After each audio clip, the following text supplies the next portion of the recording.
All right, welcome back to ABA exam review and the continuation of our BCBA practice question series where we're going through another set of questions together and breaking them down. If you're new to the channel, welcome. If you're returning, welcome back. Please like and subscribe. Check out behavioranalyststudy.com for all of our study materials, including our combo pack. When you pass your exam, let us know so we can include you in the Sunday shout out. Work hard, study hard. Let's get going.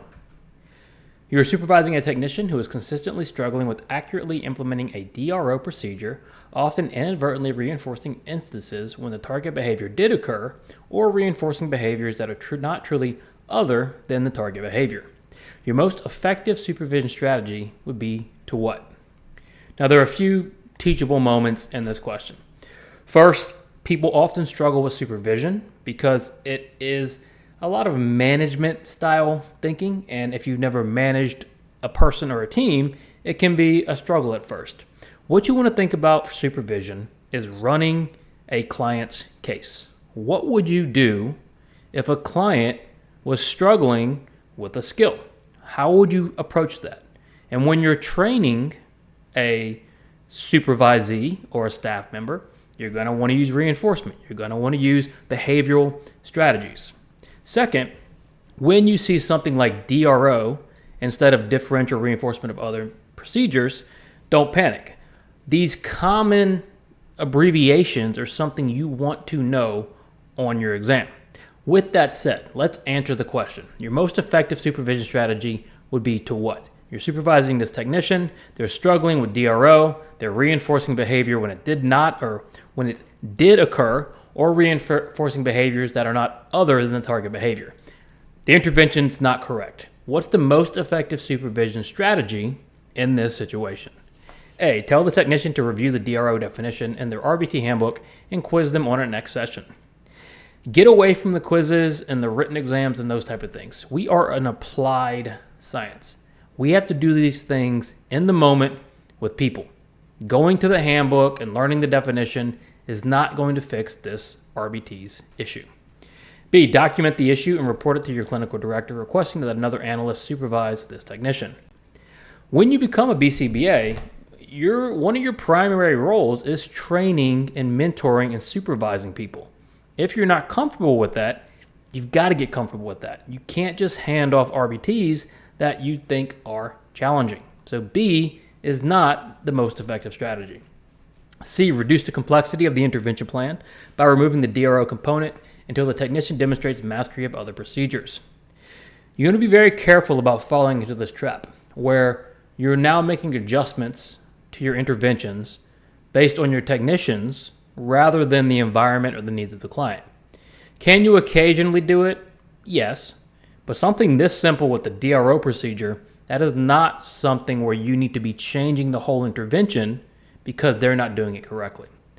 That leaves us with D, provide feedback during session and model the correct procedure for the technician. You want to give immediate feedback, but more importantly, you want to model. You want to model everything. So many times have I heard from RBTs that their biggest complaint is the supervisor doesn't model what they want to see. Modeling is huge. It shows somebody visually what you expect rather than just giving feedback, which could or could not be interpreted poorly. So in this case, you provide feedback and model the correct procedure for the tech. A client's family approaches you, a behavior analyst, asking you to provide informal family counseling services for sibling conflicts that are unrelated to the client's autism diagnosis. They explain they are very happy with your behavioral services and feel comfortable with you doing these services. You have no formal training, but you did minor in family counseling. How should you respond? So we have a pretty straightforward ethical question, and these type of ethical questions are going to give you these bits of information that you might want to use to talk yourself into it being okay that you're providing services outside of your competence and not to your client. Because in this case, your family or the family wants you to provide informal, so that's that first little tidbit. Well, they're not formal, maybe it's just off the record, maybe it's on the side, and it's unrelated to the client. Then they say they're happy with your services and feel comfortable. So they approve, they're okay with all of these things. You don't have formal training, but you did minor in family counseling. Now, all these bits of information might lead you to talking yourself into this being okay. But why is it not? Well, one, you have no formal training. Just because you minored in it doesn't mean you have a license in it, doesn't mean you've been supervised in it, doesn't mean you have experience or training. That's the main thing. You're not competent in this. Two, your behavioral services have nothing to do with this family counseling. You are there for behavioral services and that's it. Three, giving it to the sibling could prove to be a conflict of interest. So you've got three ethical reasons why you shouldn't do this. So how should you respond? A, agree to provide the service as it deepens your relationship with the family and you can learn as you go. Never learn as you go, especially in this situation where you're not licensed and you're not formally trained. B, decline the request and explain that the specific service falls outside your area of competence as a behavior analyst. Easiest recommendation or easiest way to explain it.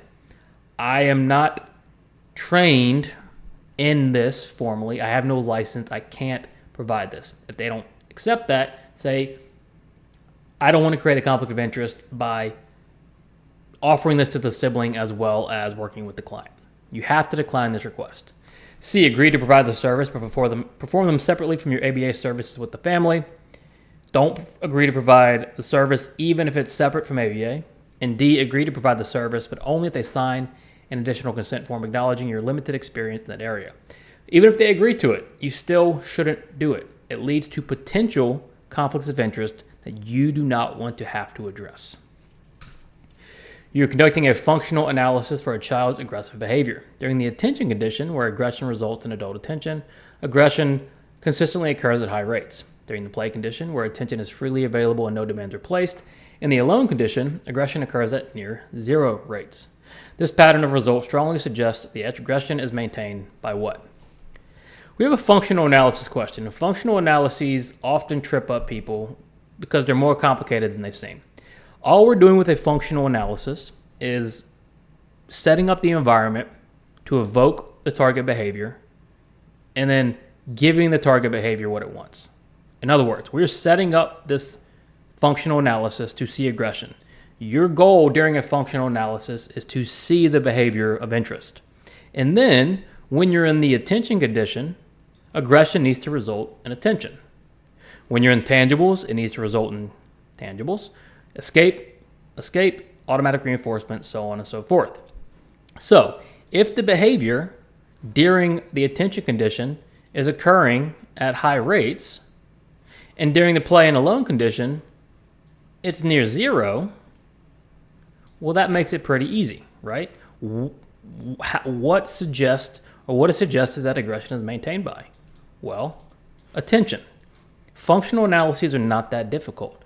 Now, the minutia of how long you want to do an FA and for how often or what's the best place to start, that kind of thing can get a little more tricky, but the idea behind a functional analysis should be pretty self-explanatory if you understand what you're trying to accomplish.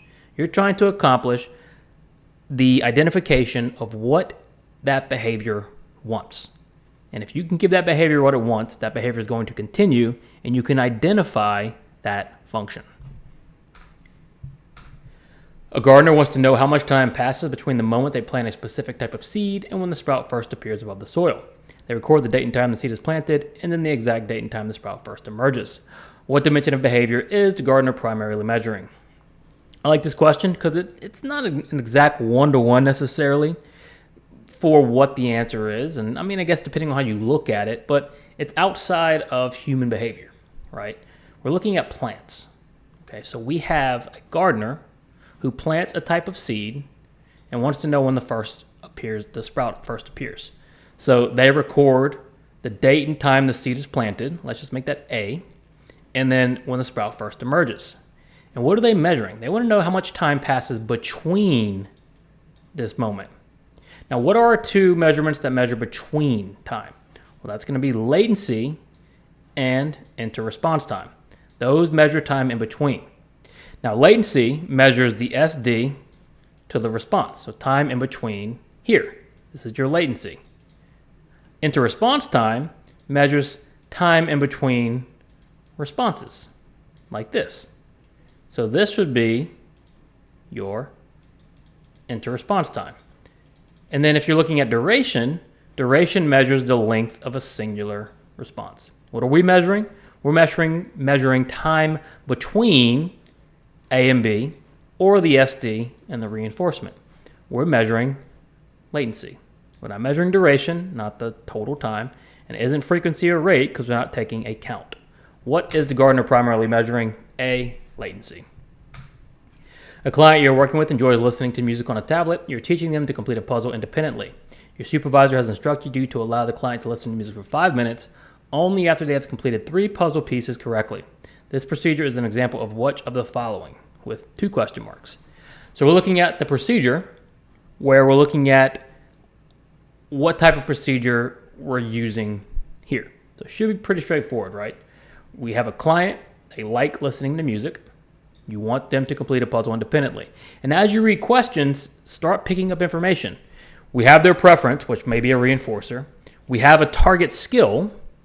And now your supervisor has told you to allow the client to listen to music for 5 minutes only after they've completed 3 puzzle pieces correctly. Well, if you listen for 5 minutes, or if you do 3 puzzles, you get 5 minutes. Is that non-contingent reinforcement? Well, no, it's the opposite. It's a contingency. If you do this, then you get this. What about B? Positive punishment. Well, positive punishment is the addition of something that reduces behavior. And we're not trying to reduce behavior, and behavior is not reducing, so it can't be punishment.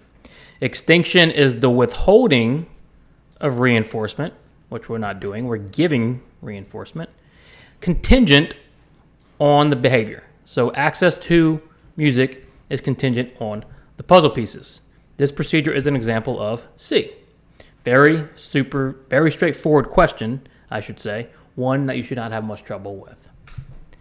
Thanks for watching. Check out behavioranalyststudy.com for all of our study materials. When you pass your exam, let us know so we can include you in the Sunday shout out. Work hard, study hard. See you soon.